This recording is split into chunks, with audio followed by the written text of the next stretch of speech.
আমাদের নার্সিং প্রফেশনকে আসলে আমাদের দেশে আমি মনে করি যে আসলে এখনো কিছু কিছু মানুষ আসলে এখনো ওইভাবে সম্মান করেন না বা করতে জানেন না। আমাদের আওতায় থাকবে, এটা অপচেষ্টা করে অন্য অধিদপ্তরের আওতায় নেওয়া যাবে না।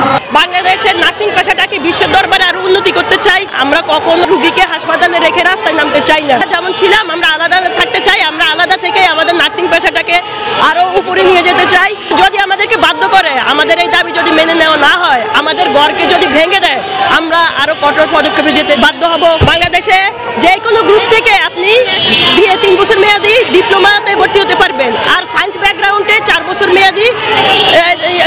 মেয়াদি বিএসসি নার্সিং এ ভর্তি হতে পারবেন। তারপর আপনি পাস করার পরে আপনার লাইসেন্স পরীক্ষা দিতে হয়, আমাদের পিএইচডির আন্ডারে আমাদেরকে পরীক্ষায় বসতে হয়। সবকিছু শেষ করে তারপর হচ্ছে আমরা মাস্টার্স করি, আমরা পিএইচডি করি। বাংলাদেশে এখনো অসংখ্য নার্স আছে পিএইচডি হোল্ডার, কিন্তু তাদেরকে যথাযথ মর্যাদা দেওয়া হচ্ছে না।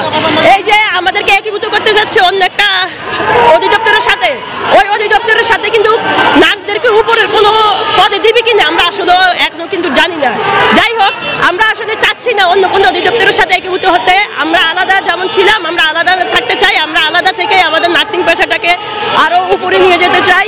আমরা সবসময় রোগীর কাছে থাকতে চাই, কিন্তু যদি আমাদেরকে বাধ্য করে, আমাদের এই দাবি যদি মেনে নেওয়া না হয়, আমাদের ঘরকে যদি ভেঙে দেয়, আমরা আরো কঠোর পদক্ষেপে যেতে বাধ্য হব।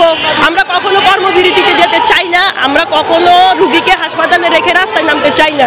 কিন্তু আমাদেরকে যদি বাধ্য করা হয় যে আমাদের দাবি মেনে না নেয়, তাহলে হয়তো বা ভবিষ্যতে আমরা কর্মবিরতিতেও যেতে পারি, কিন্তু আমরা সেটা চাচ্ছি না। আমরা আজকে এখানে কিন্তু আমাদের বেতন বৃদ্ধির জন্য আসি নাই, আমরা কিন্তু আমাদের গ্রেড উন্নতির জন্য আসি নাই। আমরা এক কথা আমাদের নিজেদের ঘর রক্ষা করতে আসছি।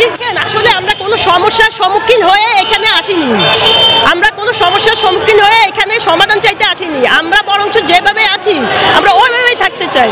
আমরা চাই না আমরা অন্য কোনো সেক্টরের সাথে একীভূত হব। আমরা আমাদের মতো করে আলাদাভাবে নার্সিং পেশাটাকে সামনে এগিয়ে নিতে চাই, আমরা রোগীদের পাশে থাকতে চাই, বাংলাদেশের নার্সিং পেশাটাকে বিশ্বের দরবারে আরো উন্নতি করতে চাই। আমরা এক কথা বলতে আমরা আমাদের অধিদপ্তর, আমাদের নিজস্ব যে অধিদপ্তর আছে, আমরা আমাদের অধিদপ্তরটাকে বাঁচাতে চাই। আমরা চাই আমাদের অধিদপ্তর, আলাদা অধিদপ্তর আছে, আমরা এটা নিয়ে সন্তুষ্ট। আমরা আমাদের অধিদপ্তর নিয়েই আমরা সামনে এগিয়ে যাব। আমরা অন্য কোনো সেক্টরের সাথে একীভূত হয়ে ওইখানে গিয়ে কোনো ধরনের ঝামেলাতে আমরা জড়াতে চাই না। আমাদেরকে স্বাস্থ্য অধিদপ্তরের আন্ডারে একীভূত করতে চাচ্ছে, ঠিক আছে?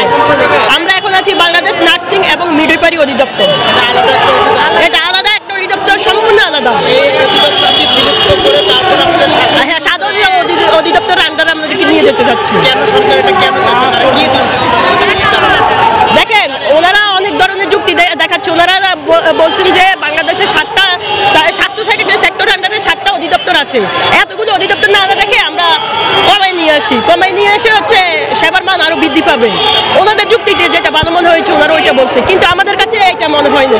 দেখেন, স্বাস্থ্য অধিদপ্তরে শুধু যে ডক্টর আছে তা কিন্তু না, শুধু যে নার্স আছে তা কিন্তু না। স্বাস্থ্য অধিদপ্তরের আন্ডার আপনার ডক্টর, নার্স, ল্যাব